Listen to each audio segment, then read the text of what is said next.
Sorry about that. This might be a part two. I accidentally hit the button. So, see, look at this. Nice renos going on. See if you look at that. That's an old ugly shell. But they're going to turn it into something. See where they've done a lot of the siding to make it look good again there. That's a good job. And I bet you there are Latinos that's doing that. Yeah, like I was saying, yeah, you're wasting a lot of time buying stuff for people that hate you. You know, buying these Benzes and BMWs and Teslas and what's the other one? Cyber trucks. You're making the billionaire class more money, and they're laughing at you because, you know, they don't spend their money like that. They don't flaunt their money like that. That billionaire class, you know, like the Sam Waltons of the world, and you know, the Musks and all them, you know, look how they dress. You know, he's probably not even driving his own vehicle. He's probably got drivers that they're paying pennies to drive him around, you know, and probably writing it all off. Like, I just recently learned that because I have a rental and I come back and I check on the rental periodically, that's something I can write off, the flights. No, not to say it's a scam or anything. You actually physically have to do actual work in the house, right? You have to do work in the house. It's not, oh, I got a flight. Oh, I can write this off. And you know, because if the tax man ever comes and asks for the receipts, you better be ready with those receipts. So, yeah, don't do things the right way. Don't cut corners, because you don't want an Uncle Sam problem. Sorry about that. I heard something. Yeah, you don't want an Uncle Sam problem. You know. Yep. So yeah, I'm gonna walk on the block. If I have to turn this camera off at some point in time, it's because the boys are out doing what they do, and you got to give them their respect. They probably be cussing me out.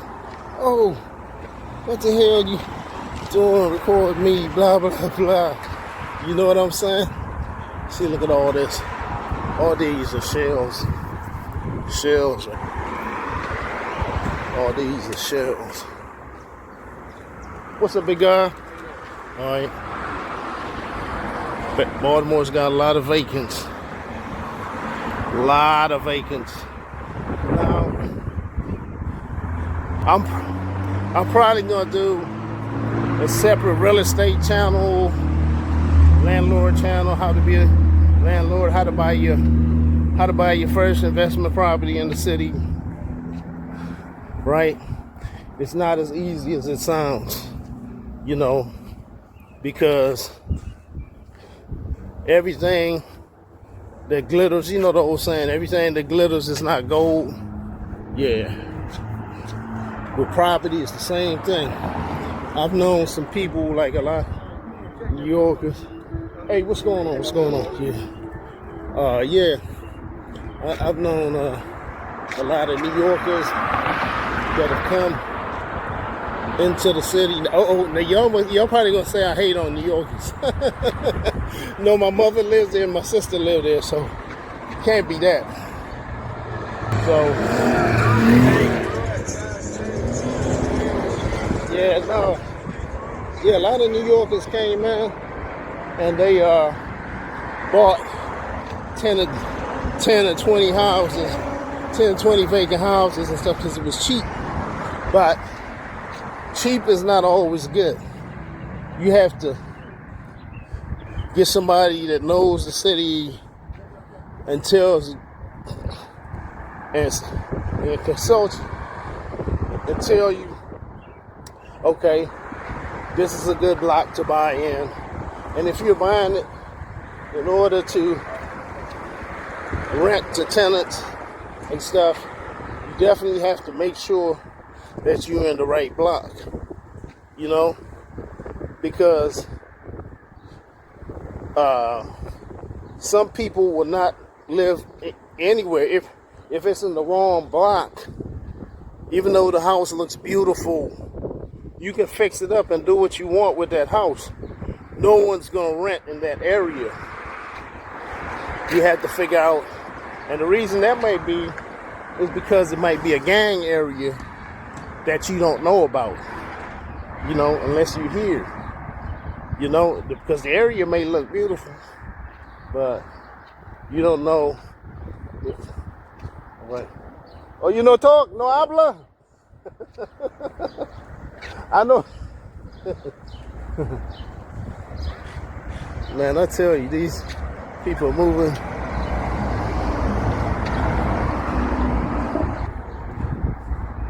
These people move here, act like they're better than you. Anyway, yeah, so, yeah, like I was saying, you may go and you buy a place and it's in the wrong block and you're messed up. You messed up. Like I had a friend, he bought a house and in the city, and I told him, I said, look, don't buy a house, don't buy this house. The reason I told him don't buy the house, you see those, hold on, see those power lines there? They had sneakers thrown over the power line, right? You see something like that in the neighborhood, do not buy by any means. That means those were the sneakers of a former gang member that died. So they throw the shoes, they show the shoes over the line, you know, to pay respect, right? Or sometimes you'll see a memorial. You see a memorial. You see a memorial with a bunch of candles. You see a memorial. Yeah. What's up, big guy? You see a memorial. Sorry about that. Sorry for the close-ups. Y'all can see my beautiful face. Yeah, you'll see a memorial with a bunch of candles and stuff. That's usually somebody that died, got killed. So, yeah, you got to be real mindful of that. It's like I said, no matter how you fix that up, you're not gonna get tenants. So yeah. So anyway, yeah. So back to the guy that was saying, "Oh, yeah, you guys are acting like he's really in Cambodia, but he's not." And da da da da da. Man, I got a full whole year's visa, Cambodian license, Cambodian apartment. I got my market vendors that know me. I get Cambodian prices now. Not that they ding you too much. It's not like other places I've been where they know you're a foreigner. They hit you 20 times more. You know, they don't do you that bad. Sorry for the noise. Yeah, they don't do you that bad, but like I said, yeah. So the guy was like, you know how when you've been programmed to think everybody's out to get you, and especially, you know, so yeah, no one's out to get you. You either accept the information or not, you know. Like with Kevin, man, Kevin has really good information about Vietnam. He's a very sharp brother. Very sharp brother. So his Da Nang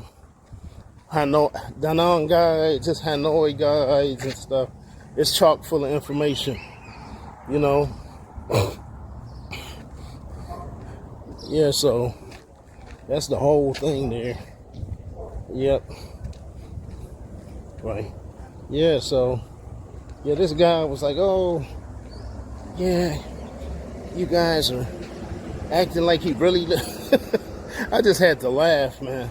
Because one thing with the social media stuff, everyone wants to be a star and everyone feels like they want you to know their point is so valid that, and they're so brilliant. Not saying that they're not, but it's like, man, I tell you, you swear some of these dudes got master's degrees and went to Harvard and all these other schools. You know, they want to microanalyze everything. And like I said, with me, I'm just presenting the information. If it resonates with you, accept it. If it doesn't, fine. The only thing you know, if we do consultations and stuff with our group, there's a small fee. And that's because you shouldn't want to even go to anybody that's giving you advice and information, and they don't even, the person that's giving you the information, not respecting their own time, you know. Because I would, you know, if someone took the time to learn something by going through the process and taking the headaches, taking knocks on the head, they did what you don't have to do. So you should put a value to that. You should not want everything free all the time. And if somebody's charging, it's, oh, he trying to get away. Yeah, a lot of us don't like taking advice, especially men. You know, we don't like taking a lot of advice from one another. Especially, you know, I hate to say it, a lot of yeah, it's like, the thing about it is, that's why a lot of, you know, you're gonna make mistakes. You end up making mistakes and stuff that you know, you probably wouldn't have had to had you spent some money and, you know, invested in something that you wanted to get into, you know. So yeah, so like yeah, the only other thing is how you doing? Yeah, the only other thing is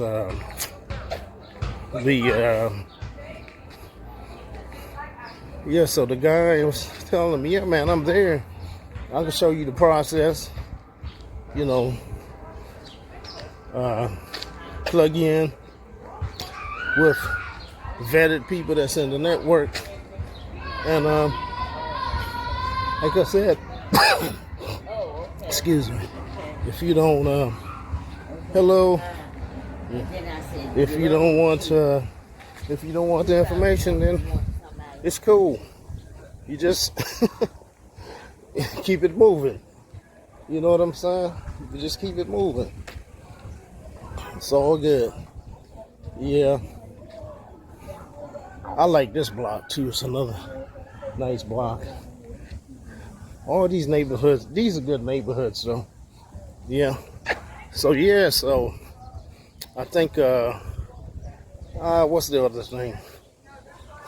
Yeah, so like I said, with the equipment and stuff, I hate to be rambling all over the place, sorry about it.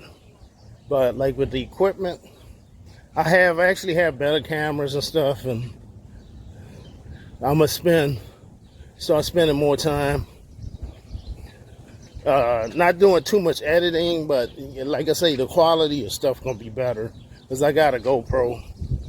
But so yeah, so I think I touched on everything there that I wanted to touch on. So probably the next videos you see, I will already be in Cambodia, broadcasting live from Cambodia.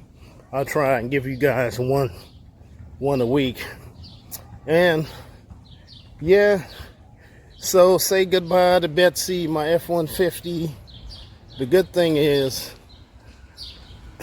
she's in good hands. The lady that bought her, she's a good gal, and she had a F-150 before. So I'm confident she's gonna take good care of it. Now see, these houses are similar that I have. These are duplexes. I love these though. Steps are a bit steeper. I love these houses. There's not too many of this style in the city left anymore.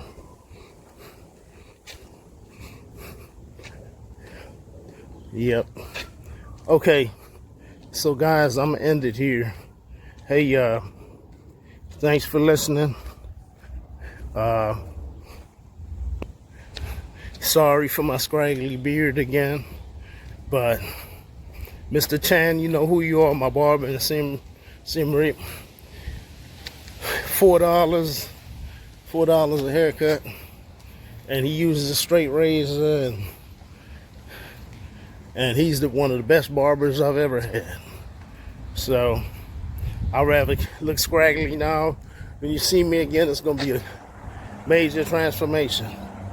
Okay, y'all have a nice day. Thanks for listening.